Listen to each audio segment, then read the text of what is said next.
Ako, si Angela 36 na anyos, at matapos ang 10 taon ng walang tigil na pagtatrabaho bilang event planner sa wakas, ay nabili ko rin ang pangarap kong vacation home, isang modernong beachfront retreat sa Cannon Beach, Oregon. Iyon ang naging santuwaryo ko, patunay na may kapalit ang pagsusumikap. Kaya nang magmakaawa ang kapatid kong si Brittany, 28, na gamitin iyon ng 1 linggo para mag-shoot ng promo video, pumayag ako kahit labag sa kutob ko. Ngunit pagbalik ko, isang bangungot ang sumalubong sa akin.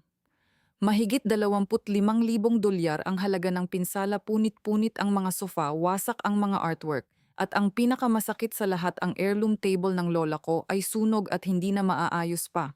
Pero ang tunay na dagok ay nang balewalain lang iyon ng nanay ko at sabihing, hinahabol lang naman ni Brittany ang mga pangarap niya, Angela. Kaya mo namang ayusin iyan. Doon talaga nagliyab ang galit ko. Hindi na lang basta paglilinis ng kalat ni Brittany ang ginagawa ko. Tapos na akong maging doormat ng pamilya. At ang ginawa ko pagkatapos ang pagpapadala ng bill kay mom ay tuluyang bumaligtad sa pamilya namin sa paraang hindi nila kailanman inasahan. Pero bago ko ikwento kung paano hinarap ng entitled kong pamilya ang consequences ng mga ginawa nila, sabihin muna ninyo kung saan kayo nanonood at mag-subscribe kung naranasan ninyong harapin ang sariling pamilya na tinitingnan kayo bilang taong laging dapat magsakripisyo. Lumaki ako sa Portland, Oregon, at mula pagkabata ay natuto na akong dumiskarte ng maaga. Sa edad na 15, nagtatrabaho na ako bilang busser sa isang diner pagkatapos ng klase at iniipon ang bawat sentimo para sa college, habang ang mga kaibigan ko ay naglalakwatsa lang sa mall. Samantala, ibang klaseng trato ang nakuha ng kapatid kong si Brittany, na 8 taon ang tanda sa akin. Noong 6 na taong gulang siya at natapunan ng nail polish ang paborito kong jacket, tinawanan lang iyon ni mom at sinabing nagiging creative lang siya. Noong 10 taong gulang naman si Brittany at hiniram ang bisikleta ko tapos ibinangga sa bakod, kibit balikat lang si dad at sinabing nagkakamali talaga ang mga bata. Doon palang malinaw na ang takbo ng lahat. Ako ang responsabling anak, habang si Brittany ay parang walang kayang gawing mali. Hindi kami mayaman. Nurse si mom at manager ng auto shop si dad, pero palaging may pera sila para sagipin si Brittany. Samantalang ako natutong mabuhay ng mag-isa. Noong high school, pinagsasabay ko ang honor classes at 2 part-time job dahil determinado akong magkaroon ng magandang kinabukasan. Samantalang si Brittany ay nakakalusot sa lahat gamit ang charm niya. Gustong-gusto siya ng mga teacher dahil sa ngiti niya at gustong-gusto siya ni mom dahil sa pagiging free spirit niya. Hindi ko siya kinamuhian, pero masakit pa rin ang dobleng standard. Tulad noong nag-ipon ako ng ilang buwan para makabili ng kamera sa edad na 17 at pagkatapos ay pinaglaruan iyon ni Brittany hanggang mabasag ang lens. Ang sagot lang ni mom, malakas ka naman, Angela. Makakabili ka ulit. At oo, nakabili nga ako muli, pero kinailangan kong mag-overtime para mapalitan iyon. Pagkatapos kong graduate sa University of Oregon na may degree sa hospitality, lumipat ako sa Seattle para sa entry-level job sa isang event planning firm. Sobrang hirap ng mga unang taon na iyon, mahahabang oras ng trabaho, demanding ng mga kliyente at isang maliit na apartment na halos hindi ko kayang bayaran. Nagpaplano ako ng weddings at corporate galas hanggang hating gabi bago humandusay sa second-hand couch habang nangangarap ng buhay na matatawag kong sarili ko. Pagsapit ng edad na 28, naging senior planner ako na humahawak ng $1 million events para sa mga tech startup. Maganda ang kita, pero mas malaki pa ang pangarap ko. Simula pagkabata, pangarap ko ng magkaroon ng sariling lugar na matatakbuhan, isang lugar na tunay na akin. Taon akong nag-scroll sa mga real estate site at nagda-drive sa Oregon coast tuwing weekend para hanapin ang perpektong lugar. Sa edad na 33, natagpuan ko ang isang modernong beachfront home sa Cannon Beach na may floor-to-ceiling windows at deck na nakatanaw sa Pacific Ocean. Hindi lang iyon basta bahay. Simbolo iyon ng tagumpay ko.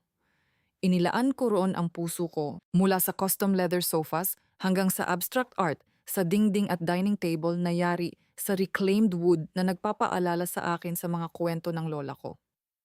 Nagtanim pa ako ng maliit na garden na may lavender at seagrass bilang pagpupugay sa minamahal kong Oregon coast. Sa tuwing pumapasok ako sa bahay na iyon, pakiramdam ko ay napatunayan kong hindi ko kailangang umasa sa kahit sino para makamit ang gusto ko. Ibang-iba naman ang buhay ni Brittany.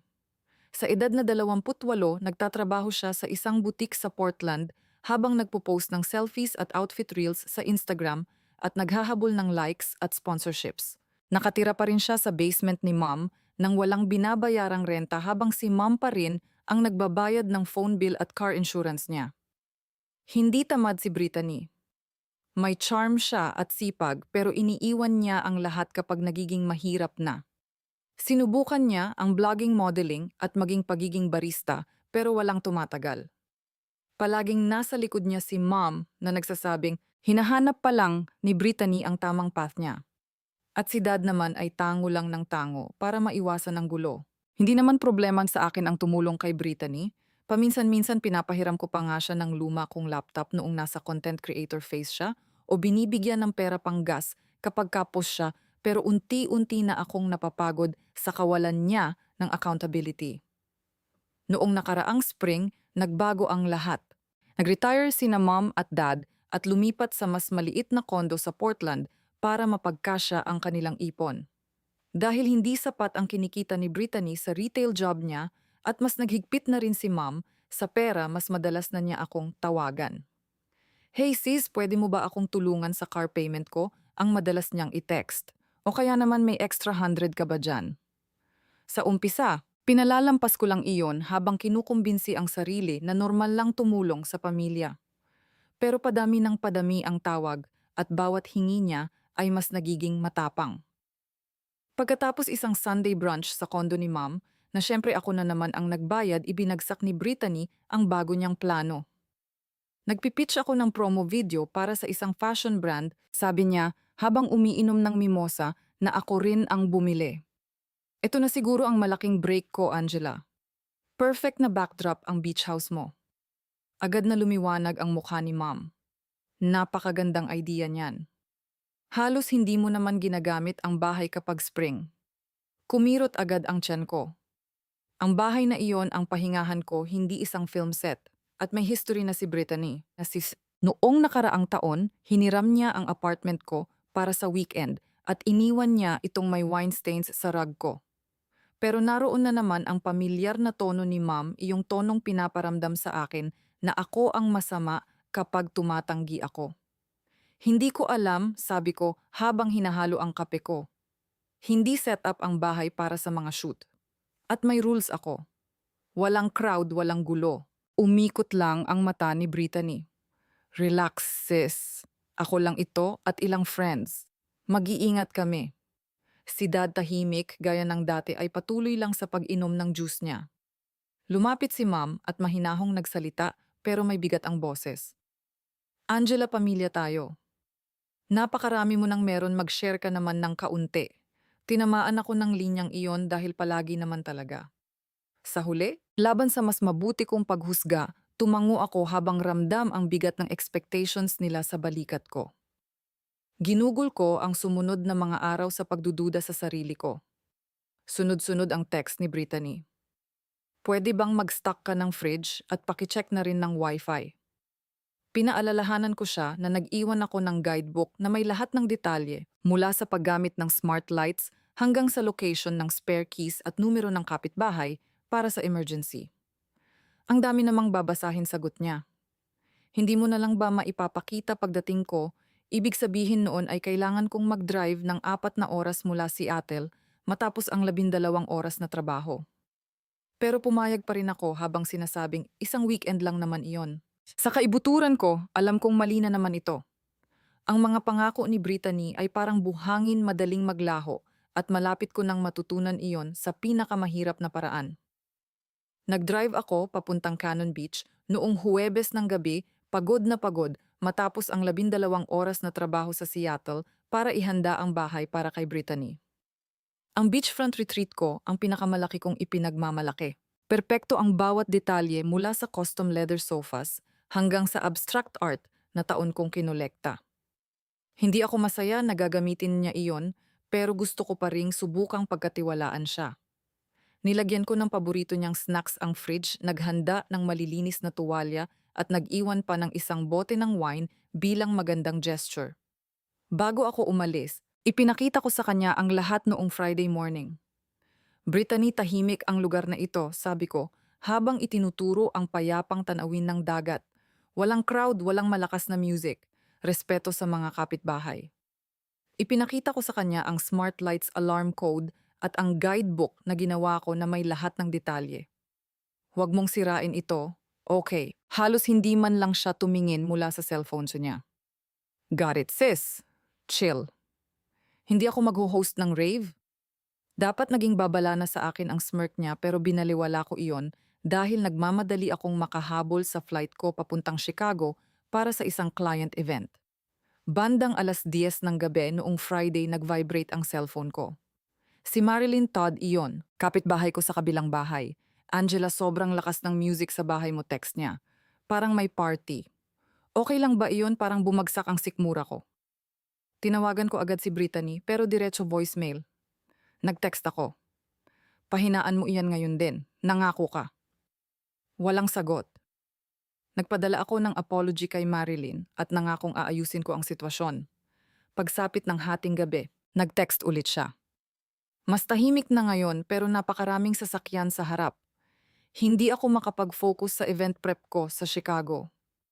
Nagsinungaling na naman si Brittany. Paulit-ulit kong chinecheck ang cellphone ko, umaasang may paliwanag siya pero wala. Kinabukasan ng umaga lalo pang lumala ang lahat. Bibili sana ako ng kape bago ang meeting nang buksan ko ang Instagram. Lumabas agad ang story ni Brittany video ng bahay ko na puno ng hindi ko kilalang tao. Kumukutitap ang mga ilaw, umaalingaw-ngaw ang malakas na music at nagsasayawan ang mga estranghero sa deck ko habang nagtataob ng inumin sa custom dining table ko. Sa isang clip, nakapose si Brittany sa leather sofa ko na may malaking punit habang naghahagisan ng confetti ang mga kaibigan niya na nagkalat sa hardwood floor ko. May isa pang video na nagpapakitang may nagso-spray paint ng banner para sa promo video ni Brittany sa garden fence ko habang tinatapakan ang lavender na itinanim ko ng may pagmamahal. Ang hand-carved side table ng lola ko, ang tanging alaala ko mula sa kanya, ay makikita sa likuran na may paso dahil sa kandilang iniwan nilang nakasindi. Para akong pinagsakluban ng langit at lupa. Hindi ito simpleng shoot, isa itong ganap na kaguluhan. Tinawagan ko ulit si Brittany. Voicemail na naman. Minessage ko siya sa Instagram. Ano bang ginagawa mo, Brittany? Sinisira mo ang bahay ko. Walang sagot. Nanginginig ang mga kamay ko habang patuloy akong nagsuscroll sa mga tagged posts.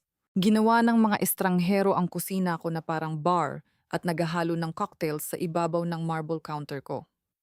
May isang taong humila sa abstract art ko mula sa dingding at iniwan itong basag sa sahig. May larawan pa ng hardin ko ang ipinagmamalaki ko na naging puro putik dahil sa mga taong nagtatakbuhan doon. Halos hindi ako makahinga. Tinawagan ko si Lauren Myers, ang best friend ko at isang media manager sa Seattle. Lauren, sinira niya ang lahat, sabi ko habang nababasag ang boses ko. Tingnan mo ang mga video na ito. Galit na galit si Lauren. Bumalik ka na roon, Angela. Kabaliwan ito. Wala siyang respeto. Pagkatapos ay tumunog ang cellphone ko. Si Karen Walsh, iyon manager ng furniture store kung saan ko binili ang custom pieces ko. Miss Harper, nakita namin online na nakatag ang bahay mo, sabi niya. Ang sofa mo, dining table at ilang artwork ay beyond repair na. Tinatayang nasa $25,000 ang kailangan para mapalitan ang lahat. Halos mabitawan ko ang cellphone ko. $25,000. Agad kong in-authorize ang hold sa credit card ko para masimulan ang gastos sa repairs habang umiikot ang paningin ko. Hindi lang sumira ng pangako si Brittany. Ginawa niyang wasak na disaster zone ang santuwaryo ko. Tinawagan ko siya ng huling beses, wala pa ring sagot. Tapos na akong maghintay. Hindi na ako makapag-focus sa event ko sa Chicago.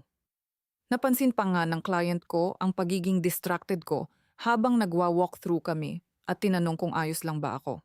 Nagsinungaling ako at sinabing family issue lang iyon pero sa loob-loob ko ay parang tuluyan na akong bumabagsak. Agad kong binago ang flight ko pabalik ng Portland para sa Sunday morning kahit sobrang mahal ng last-minute change. Parang impyerno ang biyahe sa eroplano. Paulit-ulit kong iniisip ang mga Instagram clips habang mas lalo kong ini-imagine ang mas malalang sitwasyon kada minutong lumilipas. Pagsapit ko sa PDX at pagrenta ng sasakyan, namumutla na ang mga kamay ko sa higpit ng kapit ko sa manibela.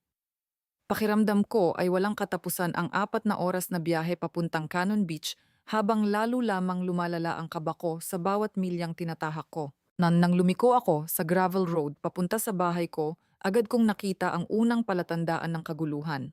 May malalalim na bakas ng gulong sa damuhan ko na dumurog sa seagrass na maingat kong inalagaan. Nakakalat ang mga walang lamang lata at plastic cups sa driveway na parang may naganap na wild college party. Kumakabog ang dibdib ko habang ipinarada ko ang sasakyan at umakyat sa deck.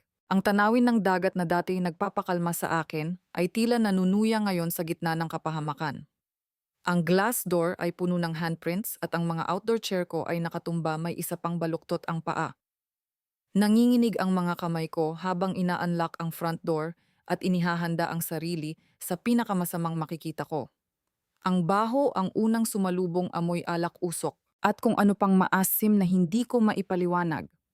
Para ng war zone ang living room ko. Ang leather sofa na taon kong pinag-ipunan ay may malalaking hiwa at mantsa habang lumalabas ang stuffing nito. Gas-gas ang hardwood floors ko at nagkalat ang confetti at natapong inumin. Ang abstract art na maingat kong isinabit ay nakahandusay na basag sa gilid ng dingding habang splintered ang frame nito. Mas malala ang kusina. Malagkit sa alak ang marble counters at puro gasgas ang cabinet doors. Wasak ang blender ko sa sahig. Ang dining table ng lola ko ay may malalaking paso mula sa kandila at tuluyan nang nasira ang makintab nitong surface. Sa itaas naman, wasak ang mga guest room, magulo ang kama, may mga damit na hindi ko kilala na nakakalat kung saan-saan at may basag pang lamp sa sulok. Ngunit ang master bedroom ko, ang pinakapribado kong lugar, ang pinakamasakit tingnan. May natapong pintura sa duvet ko at bukas ang jewelry box ko nawawala pa ang isang kwintas. Napaupo ako sa hagdan habang pilit pinipigilan ang pagluha. Hindi na ito simpleng damage lamang. Isa itong pagtataksil. Kinuha ko ang cellphone ko at nagsimulang kumuha ng litrato sa bawat silid upang idokumento ang bawat bakas ng pagkasira. Tinawagan ko ulit si Brittany voicemail na naman gaya ng inaasahan ko. Dumating si Marilyn Todd at mabigat ang mukha niya. Angela, tumawag kami ng sheriff noong Friday night, sabi niya. Sinabi ni Brittany na may permiso mo raw siya. Umalis sila bandang 2:00 ng madaling araw pero nagsimula ulit ang ingay noong Saturday. Humingi ako ng paumanhin habang halos lamunin ng hiya. Niyakap ako ni Marilyn. Hindi mo kasalanan ito, sabi niya, pero pakiramdam ko ay ako pa rin ang may mali dahil ako ang nagpasok sa kanya roon. Pagsapit ng hapon, tinawagan ko ang insurance agent ko, umasang may kaunting tulong man lang akong makukuha. Ngunit malamig niyang sinabi, hindi covered ng insurance ang intentional damage na ginawa ng bisita. Kailangan mong habulin si Brittany mismo para dyan. Pagkababa ko ng tawag, para akong nawalan ng pakiramdam. $25,000. Nag-text ulit ako kay Lauren at ipinadala ang mga litrato. Pagbabayaran niya ito, sabi ko. Agad namang sumagot si Lauren. Kailangan mo ng plano, Angela. Huwag mong hayaang makalusot siya. Habang palubog ang araw sa Pacific Ocean noong gabing iyon, nakaupo ako sa wasak kong deck habang nakatitig sa dagat. Lumampas na si Brittany sa hangganan at hindi ko nalilinisin mag-isa ang kalat niya. Hindi na sa pagkakataong ito. Habang nakaupo ako sa sirang deck ko sa Cannon Beach noong Linggo ng gabi, hindi pa rin ako makapaniwala sa pinsalang iniwan ni Brittany. $25,000 na damage. Wasak ang sofa ko. Sunog ang mesa ng lola ko at nilapastangan ang santuwaryo ko. Kailangan ko ng mga sagot. Una kong tinawagan si Ma'am habang mahigpit kong hawak ang cellphone ko. Ma'am, sinira ni Brittany ang bahay ko, sabi ko. Wasak ang furniture, basag ang artwork, disaster ang buong bahay. Inasahan ko ang pagkabigla o kahit kaunting paghingi ng tawad man lang. Pero ang tono ni Shirley ay magaan at halos nakakainsulto. Naku Angela, sigurado akong hindi naman ganyan kalala. Sinabi ni Brittany na creative content lang naman ang ginagawa niya para sa brand niya. Nagiging magulo talaga kapag inspired siya. Para akong natigilan. Inspired creative ulit ko habang tumataas ang boses ko. May dos-dosenang estranghero rito, ma'am. Sinira nila ang lahat. Tumahimik si Shirley sandali bago bumuntong hininga. Well, sinusubukan lang niyang bumuo ng pangalan niya. Ikaw naman magaling kang mag-ayos ng mga problema. Hindi mo ba kayang asikasuhin na lang ito? Tumagos sa akin ang pagwawalang bahala niyang iyon katulad ng lahat ng pagkakataong kinampihan niya si Brittany noong lumalaki kami. Tinawagan ko naman si Dad, umaasang kakampi ko siya kahit minsan pero gaya ng dati tahimik at umiiwas siya sa gulo. Mukhang kailangan ninyong ayusin iyan ng nanay mo, sabi niya. Sigurado akong hindi naman sinadya ni Brittany. Ibinaba ko ang tawag habang kumukulo ang galit ko. Wala ni isa sa kanila ang nakakaintindi o may pakialam man lang. Pagsapit ng Monday, bumalik ako sa Seattle at pilit na nagpo-focus sa client event ko, pero paulit-ulit na umiikot sa isip ko ang mga Instagram videos ng party ni Brittany. Nag-text ako direkta sa kanya. Brittany, may utang kang paliwanag sa akin. Tawagan mo ako. Makalipas ang ilang oras sumagot siya gamit ang voice note at parang wala lang ang tono niya. Sis, chill. Kaunting friends lang naman ang tumulong sa video. Medyo naging wild lang. Aayusin ko naman. Kaunting friends, wala man lang apology or accountability, puro palusot lang. Naganggit-ngit ako sa galit. Kailangan ko ng ibang perspective kaya tinawagan ko si Lauren Myers. Habang nag-iinuman kami sa apartment niya, ipinakita ko ang mga litrato ng punit kong sofa, basag na artwork, at sunog na heirloom table ng lola ko. Lauren, parang iniisip nilang o alang ako, sabi ko, habang nababasag ang boses ko. Malakas na ibinaba ni Lauren ang hawak niyang baso. Angela, sobrang kapal ng mukha nila. Sinira ni Brittany ang bahay mo at kinukonsinti pa siya ng nanay mo. Hindi mo pwedeng palampasin ito. Kailangan nilang magbayad. Parang may nagliyab sa loob ko dahil sa mga sinabi niya. Hindi na lang ako galit. Tapos na akong maging taga-ayos ng problema ng pamilya namin. Iminungkahi ni Lauren na kumausap ako ng abogado para malaman ko ang mga options ko. Alamin mo ang facts, sabi niya. Pagkatapos tamaan mo sila kung saan masakit. Kinabukasan, nakipagkita ako kay Daniel Hayes, isang attorney na eksperto sa property disputes sa opisina niya sa downtown Seattle. Dala ko ang mga litrato estimate mula sa furniture store at screenshots ng Instagram posts ni Brittany. Daniel, maaari ko ba talaga siyang papanagutin, tanong ko. Tiningnan niya ang mga ebidensya habang tumatango. Dahil authorized guest si Brittany, liable siya sa damages na ginawa niya o ng mga inimbitahan niya, sabi niya. Hindi legally responsible ang mga magulang mo, pero kung walang pambayad si Brittany, siya mismo ang kailangan mong habulin. Umalis ako sa opisina niya na may malinaw ng plano. At haharap si Brittany sa consequences anuman ang mangyari. Nang gabing iyon, umupo ako sa harap ng laptop ko at gumawa ng email para kina Mom, Dad at Brittany. Ginawa ko itong professional na parang nagpaplan ako ng client event. Noong Marso 15 at 16 ang property ko sa Cannon Beach ay nagtamo ng $25,000 na damages habang ginagamit ni Brittany, isinulat ko. Naka-attach dito ang mga litrato contractor estimates at furniture replacement quotes. Inaasahan ko ang buong kabayaran sa loob ng 30 araw. Isinama ko rin ang contact information ni Daniel para sa anumang discussion at pinindot ang send habang malakas ang tibok ng puso ko. Hindi na ako nakikiusap, naniningil na ako. Isa-isang dumating ang mga reaksyon nila. Si Brittany ang unang nag-text. Nagbibiro ka ba? Hindi ako magbabayad niyan. Kinabukasan ng umaga. Tumawag si Mom at matalas ang boses niya. Angela, sobra naman to. Pinapalaki mo lang ang sitwasyon. Video shoot lang iyon. May pera ka naman para ipaayos ang lahat. Mahigpit kong kinuyom ang pangga ko. Ma'am, hindi ito tungkol sa pera, sabi ko. Tungkol ito sa responsibilidad.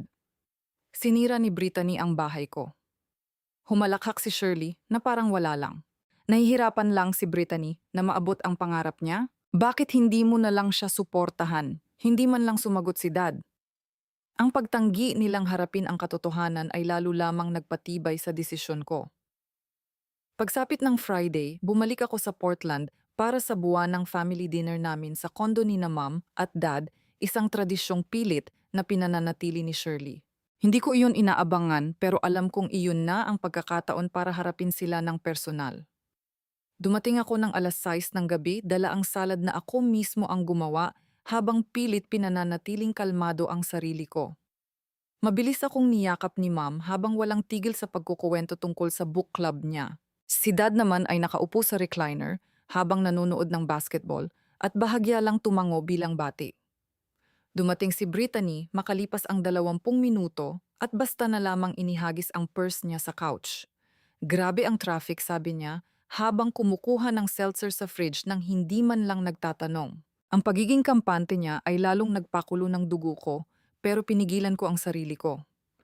Umupo kami sa hapag para kainin ang lasagna ni Mom habang gamit niya ang mga special plates niya, malinaw na senyales na alam niyang may tensyon sa gabing iyon. Mabagal na dumaan ang small talk habang salad pa lang ang kinakain namin. Si Brittany pa rin ang dominante sa usapan habang nagkukuwento tungkol sa latest Instagram collaboration niya. Hinintay kong humupa ang usapan bago ko ibinaba ang tinidor ko. Kailangan nating pag-usapan ang tungkol sa beach house, sabi ko habang nakatingin kay Brittany. $25,000 ang damages. Naipadala ko na sa'yo ang estimate. Biglang nabalot ng katahimikan ang mesa na parang bumagsak ang isang malaking bato. Umikot lang ang mata ni Brittany. Ayan na naman tayo, bulong niya habang inaabot ang tinapay. Shoot lang naman iyon, Angela. May mga nangyayaring ganoon. May mga nangyayaring ganoon ulit ko habang nananatiling matalim ang boses ko. Nagpasok ka ng mga estranghero na sumira sa sofa ko, nagsunog sa mesa ng lola ko at winasak ang garden ko. Hindi yan simpleng may nangyari lang. Kapabayaan iyan. Bago pa makasagot si Brittany ay agad sumingit si Mom. Angela, parang ginagawa mo namang napakasama nito. Gumagawa lang naman si Brittany ng art.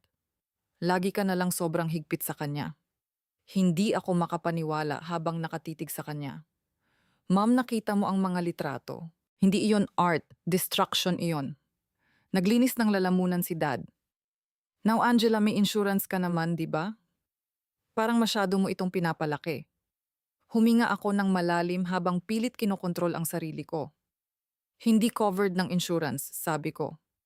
Si Brittany ang liable dahil siya ang nag-imbita sa mga taong iyon. Napasinghal si Brittany habang nakasandal sa upuan. Liable ano ito? Courtroom party vibe lang iyon para sa video, hindi krimen. May naputol sa loob ko sa narinig kong iyon. Tinatawag mong vibe ang pagsira sa bahay ko, sabi ko, habang tumataas ang boses ko. Taon kong pinaghirapan ang bahay na iyon, Brittany. Wala kang karapatang baliwalain ito. Inabot ni Ma'am ang kamay ko at lumambot ang tono niya. Sweetheart, alam naming upset ka, pero sa karir mo, hindi naman ito malaking bagay, di ba? Sinusubukan lang ni Brittany na buuin ang future niya. Parang sampal ang implikasyon na dahil successful ako ay parang justified na ang ginawa ni Brittany. Yumuko ng bahagya si Dad at sa wakas ay sumali rin sa usapan. Huwag na nating palakihin ito, sabi niya. Ikaw naman palagi ang responsible one, Angela. Hindi naman kami gumawa ng malaking issue noong nasagi ni Brittany ang kotse mo noong 16 siya. Halos hindi ako makapaniwala. Magkaiba iyon, sabi ko habang nanginginig ang boses ko. Bata ako noon at ako mismo ang nagbayad sa repairs. 28 taong gulang na si Brittany. Panahon na para managot siya. Ngumisi lang si Brittany habang iniikot ang tinidor niya. Hindi lahat obsessed sa pagiging perfect tulad mo, Angela. Yung iba gusto lang mabuhay. Ang paratang niyang naiinggit ako sa carefree niyang buhay ang tuluyang nagtulak sa akin sa gilid. Mula roon ay tuluyan nang nagkagulo ang usapan. Paulit-ulit na dinepensahan ni Ma'am si Brittany Kesho, hinahanap pa raw nito ang sarili niya habang ako raw ay sobrang materialistic. Sinabi naman ni Dad na baka overreacting lang ako dahil wala akong anak kaya wala raw akong tamang perspective. Si Brittany naman ay palipat-lipat sa pagiging victim at sa pagbato ng masasakit na salita, sinasabing Lagi ko raw kinaiinggitan ng spark niya. Wala ni isa sa kanila ang kumilala sa tunay na problema. Sinira ni Brittany ang property ko at inaasahan nilang ako pa rin ang sasalo sa gastos. Tumayo ako at marahang tinupi ang napkin ko. Naipadala ko na ang bill, sabi ko ng kalmado ngunit matatag. Hindi ito negotiable. Napuno ng luha ang mga mata ni Ma'am. Sinisira mo ang pamilya natin dahil lang sa pera, sabi niya. Tiningnan ko siya pagkatapos si Brittany at saka si Dad. Hindi ito tungkol sa pera, sabi ko. Tungkol ito sa respeto. Umalis ako sa kondo na mabigat ang puso pero mas matibay ang desisyon kaysa dati. Pagbalik ko sa Seattle, agad kong tinawagan si Lauren para ikwento ang nangyari. Delusional sila, sabi ko. Iniisip nilang ako pa rin ang magbabayad ng lahat. Diretso ang sagot ni Lauren. Gawin mong totoo para sa kanila, Angela. Hindi magbabago ang mga iyan hanggat hindi nila nararamdaman ang consequences. Tama siya. Hindi iyon ang katapusan. Simula pa lamang iyon ng laban na handa ko nang tapusin. Pagkatapos ng disaster na family dinner na iyon, sa Portland tapos na ako sa mga palusot. Sinira ni Brittany ang retreat ko sa Cannon Beach at nag-iwan ng $25,000 na damages habang patuloy pa rin siyang kinukonsinti ni Ma'am. Hindi ko na yun palalampasin. Pagbalik ko sa Seattle, tinawagan ko si Lauren Myers, ang best friend ko, para magplano. Iniisip nilang ako lang ang magbabayad nito, sabi ko, habang pabalik-balik sa apartment ko. Kailangan kong gawing seryoso ito. Todo suporta si Lauren. Tamaan mo sila gamit ang matitinding ebidensya. Angela, sabi niya, kunin mo lahat ng detalye, estimates, photos, legal backup, tapos gawing public kung hindi pa rin sila kikilos. Lalong nagliyab ang determinasyon ko dahil sa mga salita niya. Hindi lang bahay ko ang ipinaglalaban ko, respeto ko rin. Ginugol ko ang sumunod na linggo sa pagbuo ng kaso ko na parang nagpaplan ako ng isang high-stakes event. Gumawa ako ng isang kumpletong report. Inilista ko ang bawat nasirang gamit, ang slash na leather sofa, ang basag na abstract art, ang nasunog na heirloom table ng lola ko, at ang natapakang garden. Isinama ko ang mga resibo mula sa furniture store, mga larawan ng pagkawasak at estimate ng contractor para sa repairs na umabot lahat sa kabuuang $25,000. Tinawagan ko si Daniel Hayes, ang attorney na nakausap ko noon, upang i-double check ang approach ko. Solid ang documentation mo, sabi ni Daniel. Liable si Brittany bilang guest mo. Maglagay ka ng formal demand letter na may malinaw na payment terms, 30 days at walang negotiation. Nang gabing iyon, ginawa ko agad ang letter habang pinananatiling malamig at propesyonal ang tono. Dahil sa damages na naganap noong Marso 15 hanggang 16, si Brittany Harper ay responsable sa halagang $25,000. Ang bayad ay kailangang maibigay bago mag-April 15. Ang hindi pagsunod ay magreresulta sa legal action. Inattach ko ang buong report at sinave iyon bilang PDF na handa nang ipakita anumang oras. Mas lalo pa akong tinulak ni Lauren. Hindi nila ito seseryosohin hanggat hindi nila nakikitang seryoso ka. Sabi niya, habang magkaharap kami sa coffee shop. Mag-set ka ng meeting sa bahay ng nanay mo. Ilatag mo lahat. Tumango ako habang magkahalong kaba at determinasyon ang nararamdaman ko. Nag-text ako kina Mom, Dad at Brittany para humiling ng meeting sa kondo nila sa Portland kinabukasan ng Linggo ng 3:00 ng hapon. Kailangan nating ayusin ang issue tungkol sa beach house, isinulat ko. Sumagot si Mom. Huwag na nating palakihin ito, Angela. Hindi naman nag-reply si Brittany. Si Dad ay simpleng fine lang ang isinagot. Ang pagbalewala nila ay lalo lamang nagpatibay sa desisyon ko. Naghanda ako na parang pupunta sa isang malaking client pitch. Nagprint ako ng 3 kopya ng report ko, inayos iyon ng maayos sa binder, at paulit-ulit na ni-rehearse ang mga sasabihin ko sa harap ng salamin. Pinili ko ang isang matalas, tingnang blazer at slacks upang magmukhang kalmado at may awtoridad. Tinulungan ako ni Lauren na maghanda mentally. Huwag mong hayaang i-guilt trip ka nila, sabi niya. Hindi ikaw ang masama rito. Nang Linggo ng umaga, bumiyahe ako papuntang Portland na buhol-buhol ang sikmura pero malinaw ang isip ko. Hindi lang ito tungkol sa pera. Tungkol ito sa pagputol sa buong buhay kong pagiging doormat ng pamilya. Eksaktong 3:00 ng hapon dumating ako sa kondo ni na mom at dad, dala ang report ko. Si Shirley ang nagbukas ng pinto at pilit ang ngiti niya. Angela, hindi mo naman kailangang gawing ganito ka-formal, sabi niya habang nakatingin sa binder ko.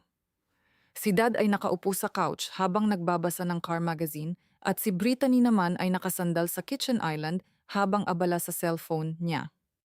Hindi ko pinansin ang tensyon at inilapag ko ang binder sa coffee table. Salamat sa pagharap, sabi ko ng matatag ang boses. Ito ay tungkol sa $25,000 na damages na ginawa ni Brittany sa beach house ko. Binuksan ko ang binder at isa-isang ini-slide ang mga kopya papunta sa kanila.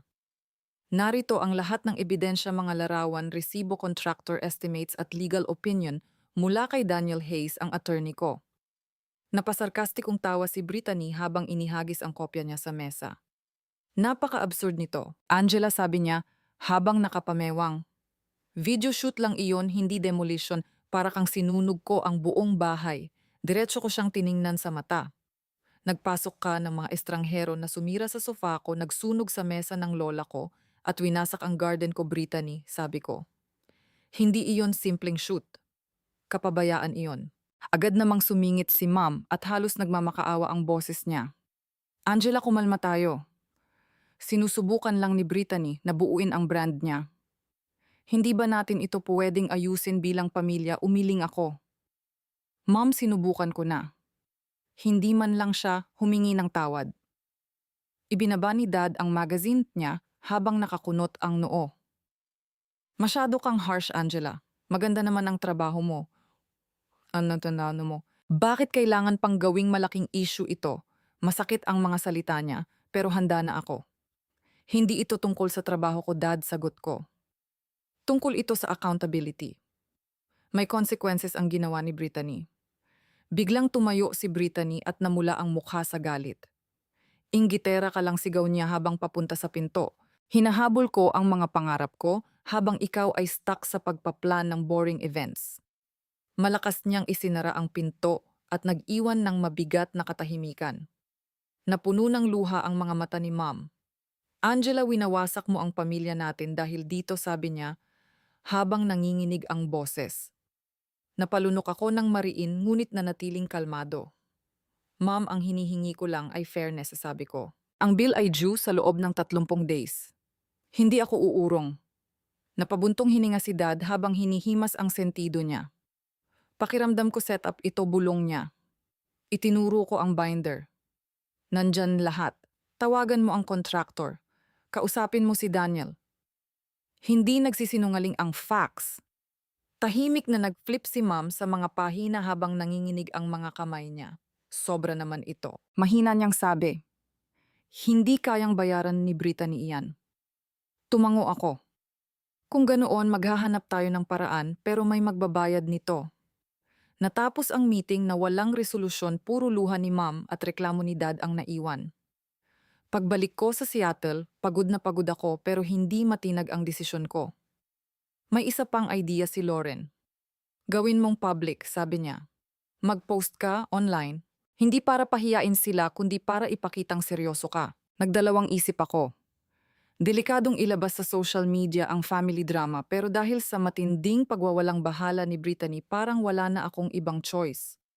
Gumawa ako ng post sa Instagram at pinanatili ko itong factual lamang. Nasira ang beach house ko habang ginagamit sa isang video shoot na nagdulot ng $25,000 na damage. Humihingi ako ng accountability pero hanggang ngayon wala pa rin. Naglagay ako ng larawan ng wasak kong sofa ngunit naka-blur para hindi direktang pangalanan si Brittany. Sumabog ang post. Mga kaibigan, katrabaho at kahit mga estranghero ay nagbigay ng opinyon at karamihan ay kumampi sa akin. Hindi katanggap-tanggap iyan, sabi ng isa. Pagbayarin mo sila, sabi naman ng iba.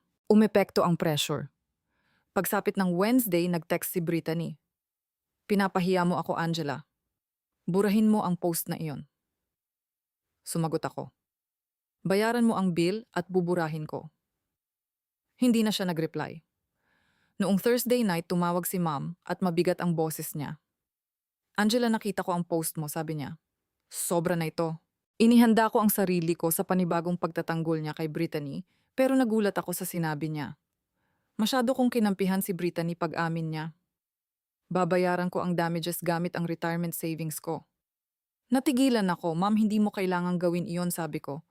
Si Brittany ang dapat magbayad. Bumuntong hininga siya. Hindi siya magbabayad at hindi ko kayang hayaang tuluyang masira tayo dahil dito. Mali ako nang balewalain kita. Hindi ko alam kung ano ang sasabihin ko. May parte sa akin na nakaramdam ng ginhawa, ngunit may bahagi ring nasaktan dahil si ma'am na naman ang sumasalo sa pagkakamali ni Brittany gaya ng dati. Kinabukasan nakatanggap ako ng bank notification. 25,000 dolyar ang na-transfer mula sa account ni Shirley. Walang note, walang paliwanag, basta bayad na. Tinawagan ko si Lauren habang pilit pa ring pinoproseso ang lahat. Nagbayad talaga siya sabi ko. Pero nakalusot na naman si Brittany. Diretso ang sagot ni Lauren. Nagawa mo na ang punto mo, Angela. Alam na nilang hindi ka na nila kayang baliwalain. Tinitigan ko ang mga larawan ng wasak kong bahay habang naghahalo ang galit at determinasyon sa loob ko. Simula pa lang ang perang iyon. Hindi pa tapos ang lahat. Kailangan ko ng higit pa sa bayad. Kailangan ko ng pagbabago. Nang pumasok na sa account ko ang 25,000 dolyar mula kay ma'am, nagsimula ang repairs sa retreat ko sa Cannon Beach noong early April. Pinalitan ng mga contractor ang slush na leather sofa ng mas matibay na deep navy na sofa, inayos ang gasgas na hardwood floors at muling pininturahan ang mga dingding. Ang garden ko na dating puro putik ay muling tinamnan ng sariwang lavender at seagrass. Pinalitan ang abstract art ng mga bagong piraso na mas matapang ngunit mas praktikal. Ang heirloom table ng lola ko na nasunog dahil sa kandila ni Brittany ay inayos ng isang local craftsman na nirecommend ni Marilyn Todd. Ang mga burn marks ay ginawang parang natural na patina na nagbigay pa ng kakaibang karakter sa mesa. Pagsapit ng June, mas maganda na ang bahay kaysa dati mas matatag sa pakiramdam. Ngunit hindi na pareho ang dating nito. Hindi na lamang ito simpleng santuwaryo ko. Isa na itong battlefield na ipinaglaban kong mabawi. Nagdesisyon akong iparent ang mga guest room sa mga vacationer at gawing income source ang dating pagkawala ko. Hindi iyon tungkol sa pera, kundi tungkol sa pag-usad. Hindi lang bahay ang nire-rebuild ko, kundi pati sarili ko. Matapos mag-viral ang Instagram post ko, hindi ko na maalis sa isip ko ang mga comments ng mga estrangherong nagbabahagi rin ng sarili nilang kwento tungkol sa pagtataksil ng pamilya at sa pagiging taken for granted. Doon ko na-realize na hindi pala ako nag-iisa. Napansin din iyon ni Lauren Myers, ang best friend ko. Dapat mong isulat ang lahat ng ito, Angela, sabi niya habang nagwi-wine kami isang gabi. Hindi lang tungkol sa bahay, kundi sa boundaries, drama at growth. Tinawanan ko muna ang idea, pero hindi na ito nawala sa isip ko. Noong July, nagsimula akong gumawa ng blog na pinangalan ng Setting Boundaries at doon ko ibinuhos ang buong journey ko, ang wreckage na iniwan ni Brittany, ang pagbaliwala ni Ma'am at ang laban ko para sa respeto. Sumulat ako tungkol sa guilt ng pagtayo laban sa sariling pamilya, sa takot na magmukhang masama, at sa kalayaang dulot ng pagkilala sa sariling halaga. Napakalaki ng naging response. Nag-email sa akin ang mga readers at ibinahagi ang kani-kanilang kwento tungkol sa mga kapatid na nanghiram ng pera at hindi nagbayad o mga magulang na may paboritong anak. Umabot sa libu-libong views ang posts ko at nakaramdam ako ng purpose na hindi ko inaasahan. Hindi na lang ito kwento ko, kwento na rin ito ng iba. Unti-unti ring nagbago ang relasyon ko kay Mom. Noong August, tumawag siya at nag-ayang magkita kami para sa lunch sa isang cafe sa pagitan ng Portland at Seattle. Inihanda ko ang sarili ko sa panibagong pagtatanggol niya kay Brittany, pero muling nagulat ako ni Shirley. Mukha siyang pagod at nawala ang dati niyang sigla. Angela, marami akong pinag-isipan, sabi niya habang hinahalo ang tsaa niya. Binigo kita sa palagi kong pagprotekta kay Brittany. Akala ko tinutulungan ko siya, pero ikaw pala ang nasasaktan ko. Tumaman ng malalim ang mga salita niya dahil matagal ko nang hinihintay marinig iyon. Ma'am, gusto ko lang naman na makita mo ako, sabi ko habang nababasag ang boses ko. Sobrang nagsikap ako at pakiramdam ko wala kang pakialam. Inabot niya ang kamay ko habang namumuo ang luha sa mga mata niya. May pakialam ako, sabi niya. at humihingi ako ng tawad. Hindi iyon perpekto pero naging simula iyon. Hindi kami nagyakapan o umiyak gaya sa mga pelikula pero sa unang pagkakataon, sa loob ng maraming taon, totoong nag-usap kami. Iba naman ang nangyari kay Brittany. Nanatili siyang malamig at bihira na ang mga text niya. Nakikita ko pa rin ang Instagram niya, mga bagong outfit, bagong collabs at walang kahit katiting na pagsisisi. Ngunit pagsapit ng September, may isang mensaheng biglang lumabas. Hey sis, sorry tungkol sa bahay. Hindi ko sinasadyang lumala ng ganoon. Maikli lang iyon. Walang malaking apology o dramatic na pag-amin, pero may ibig sabihin pa rin. Hindi ako agad sumagot. Hindi pa ako handa. Sabi ni Lauren progress na raw iyon pero hindi ako sigurado.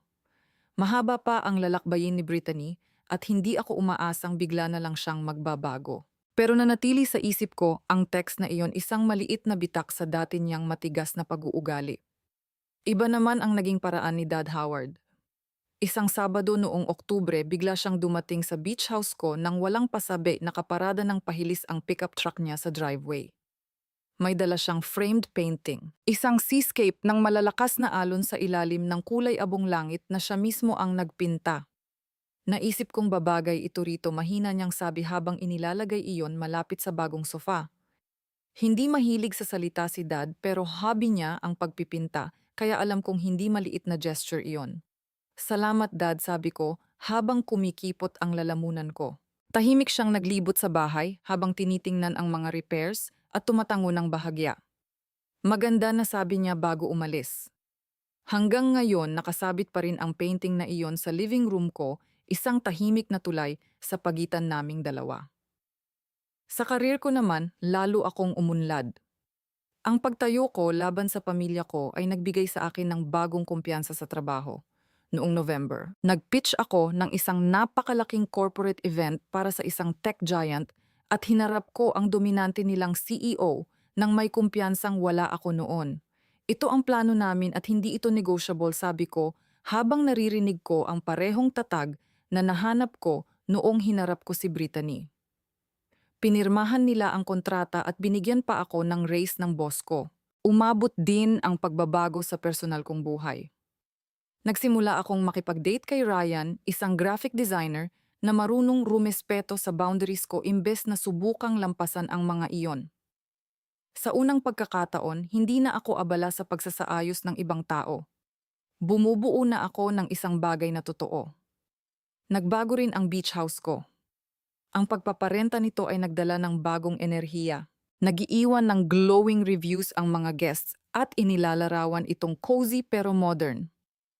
Nag-host na rin ako roon ng mga kaibigan gaya ni na Lauren at ng katrabaho kong si Laura Mitchell para sa mga wine night sa deck. Sina Marilyn Todd at ang asawa niya ay naging regular visitors na rin at madalas kaming magkwentuhan habang nagkakape. Ang bahay ay hindi na lamang simbolo ng laban ko, kundi naging lugar na puno ng koneksyon at buhay. Nararamdaman ko pa rin ang kirot ng pagtataksil ni Brittany kapag nakikita ko ang heirloom table ng lola ko, pero hindi na nito kinokontrol ang lugar o ang pagkatao ko. Dumating ang Thanksgiving at naging malaking turning point iyon. Si Mom ang nag-host sa kondo nila. At sa unang pagkakataon, matapos ang maraming buwan, sabay-sabay kaming umupo sa iisang mesa, ako, si Brittany, si Mom at si Dad. Inihanda ni Shirley ang dati niyang handaan pero hindi na niya ginawang drama ang lahat. Tinanong pa nga ni Dad ang tungkol sa vlog ko, isang bihirang pagpapakita ng interes mula sa kanya. Si Brittany naman ay dumating ng tama sa oras at may dalang store-bought pie na para na ring himala. Mas tahimik siya at hindi na ganoon ka-defensive kahit hindi namin pinag-usapan ang tungkol sa bahay. Nahuli ko pa siyang palihim na tumitingin sa akin habang nagdi-dinner na para bang may gusto pa siyang sabihin pero hindi niya magawa. Hindi ko siya pinilit. Sapat na muna ang maliliit na hakbang. Kinaumagahan sinamahan ako ni Mom sa balcony ng kondo habang nakabalot sa scarf dahil sa malamig na hangin ng November. Binasa ko ang blog mo, mahina niyang sabi. Nakakatulong ka sa mga tao, Angela. Proud ako sa'yo. Napatingin ako sa kanya ng may gulat. Salamat, Mom, sagot ko. Ngumiti siya, isang totoong ngiti. Palaging sinasabi ng lola mo na dapat marunong kang ipaglaban ang sarili mo, dagdag niya. Sa tingin ko, magugustuhan niya ang ginagawa mo.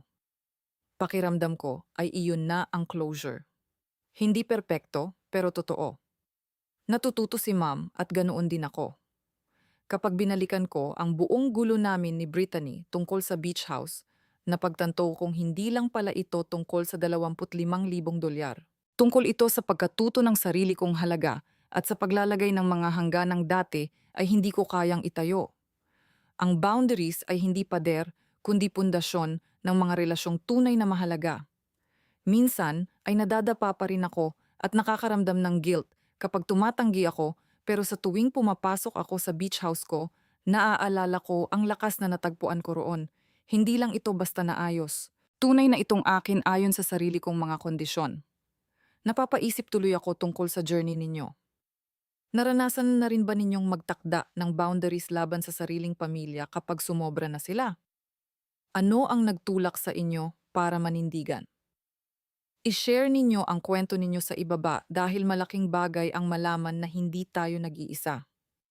Kung nakarelate kayo sa kwentong ito, mag-like at subscribe para sa mas marami pang totoong usapan tungkol sa family boundaries at paghahanap ng sariling boses. Maraming salamat sa pananatili rito. Ipagpatuloy natin ang usapang ito.